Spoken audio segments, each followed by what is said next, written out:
Hello everyone.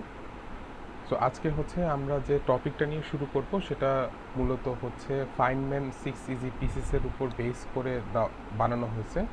So Feynman 6 easy piece Richard Feynman, একজন প্রখ্যাত physicist. সে Caltech ইউনিভার্সিটিতে যখন প্রফেসর হিসাবে চাকরি করেছিলেন, তখন সে বিভিন্ন রকমের ফিজিক্সের বিভিন্ন কনসেপ্ট সিম্পলি ব্যাখ্যা করার জন্য কিছু লেকচার দিয়েছিলেন। সো সেই লেকচারগুলো পরবর্তীতে বই আকারে প্রকাশ করা করা হয়, এবং সে বইগুলোর সিম্পলিসিটি এবং এলিগেন্সের কারণে সে বইটি খুব কম সময়ের মধ্যেই ফিজিক্স প্রেমীদের মধ্যে অনেক বেশি সমাদৃত হয়ে ওঠে। সো আমরা এই সিরিজটা মূলত ফাইনম্যান 6 ইজি পিসেসের যে টপিকগুলো আছে সেই টপিকগুলো পার্ট বাই পার্ট ব্যাখ্যা করার চেষ্টা করব। তার লেকচারটাকে যেহেতু সে ইংলিশে দেওয়া হয়েছিল, সেই লেকচারকে বাংলায় ট্রান্সলেশন করার চেষ্টা করা হবে।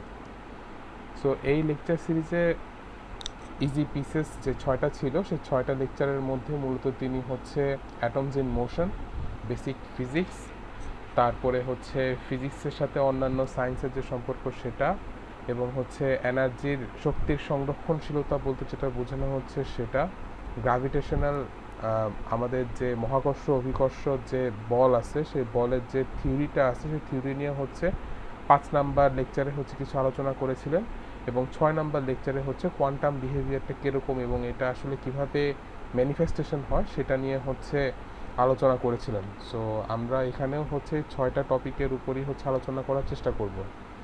সো আজকে আমরা আমাদের এই লেকচারটা শুরু করি। সো ইন্ট্রোডাকশনের মধ্যে আমাদের ফার্স্টে যে জিনিসটা জানা দরকার, যে সায়েন্স বা বিজ্ঞান এখনকার দিনে যেভাবে প্রচলিত আছে সেটা বলতে আমরা কি বুঝি বা সেটার আসলে নেচারটা কীরকম। সো নেচারটা যদি বলতে হয় তাহলে বলা যায় যে সায়েন্স আসলে এখনকার দিনে বা এখন আমরা যে সায়েন্স বলতে যেটা বুঝি সেটা আসলে অনেকটা নিউট্রাল হয়ে গেছে।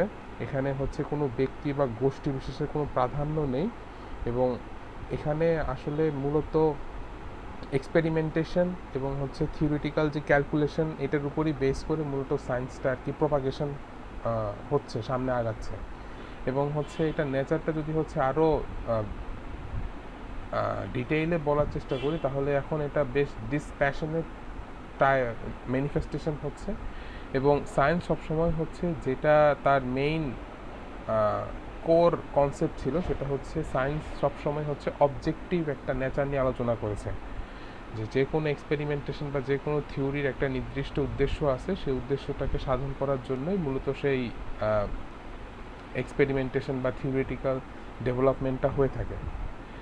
সো সায়েন্সের যে আমরা আমাদের যে বইয়ে যে প্রথম চ্যাপ্টারে যে জিনিসটা দেখে আসছি সেই জিনিসটাতে যেটা থাকতো যে অধিকাংশ সময় প্রতিটা বিভিন্ন এইজের বিভিন্ন সায়েন্টিস্টদের অবদানের কথা তুলে ধরা হতো, এবং তাদের যে মেথডগুলো ছিল সেই মেথডগুলো কী ছিল বা কীভাবে তারা কি করেছে সেটা নিয়ে আলোচনা করা হতো।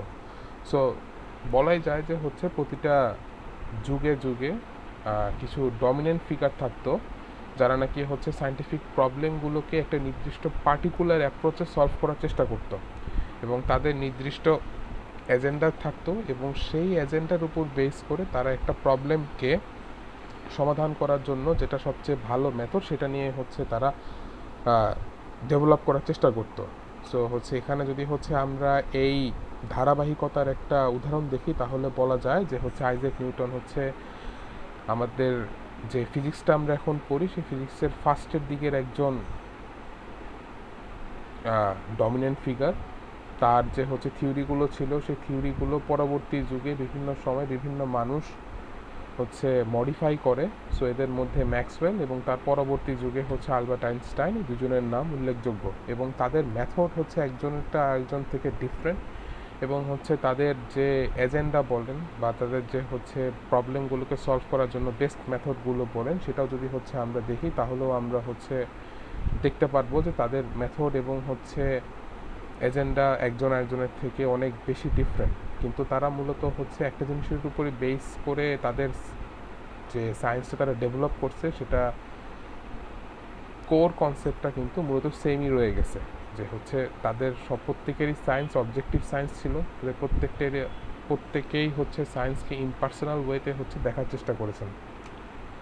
সো এরপরে হচ্ছে আমাদের যে জিনিসটা আসে যে হচ্ছে আমরা এখানে যেহেতু ফিজিক্স নিয়ে আলোচনা করব, সো সেই ফিজিক্সের একটা নেচার নিয়ে হচ্ছে ফার্স্টে আমাদের কিছুটা জানা দরকার যে ফিজিক্সটা আসলে হচ্ছে একদম এক্স্যাক্ট একটা সায়েন্সে পরিণত হয়েছে, এবং হচ্ছে এই সায়েন্সটার বেস হচ্ছে যে এই অনেক বছর ধরে যে সায়েন্সের যে একটা অ্যাকুমুলেশন হয়েছে সেটা হচ্ছে আমাদের এই সায়েন্সের একটা বেস হিসাবে আমরা চিন্তা করতে পারি।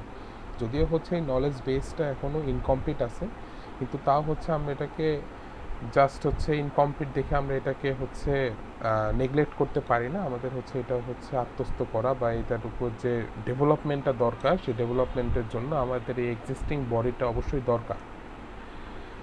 সো আমাদের যে এতদিন যে সায়েন্সের ফিজিক্সের যে কমন অ্যাপ্রোচটা ছিল সেটা যেটা যদি হচ্ছে আমি 3 ভাগে ভাগ করার চেষ্টা করি, তাহলে ফার্স্ট অফ অল হচ্ছে আমাদের যে জিনিসটা দরকার যে হচ্ছে ফিজিক্সের যে অ্যাকসেপ্টেড যে প্রিন্সিপালগুলো আছে ফার্স্ট হচ্ছে আমাদের সেগুলো যে ধারণা আছে সেটা হচ্ছে ফার্স্টে হচ্ছে জানা দরকার।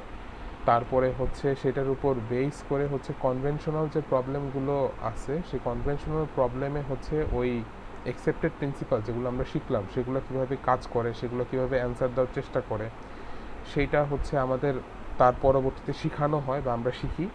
এবং তার থার্ড স্টেজটা হচ্ছে যে আমরা এক সময় হচ্ছে আমাদের নিজস্ব যে প্রবলেমগুলো আছে সেই প্রবলেমগুলোকে সলভ করার জন্য আমরা হচ্ছে ওই সায়েন্সটাকে হচ্ছে অ্যাপ্লাই করি। সো এই 3টে স্টেজে মূলত হচ্ছে আমাদের সায়েন্স শেখানো হয় বা আমরা সায়েন্স সচরাচর শিখে থাকি। সো আমরা এখানে হচ্ছে জিনিসটাই দেখার চেষ্টা করব।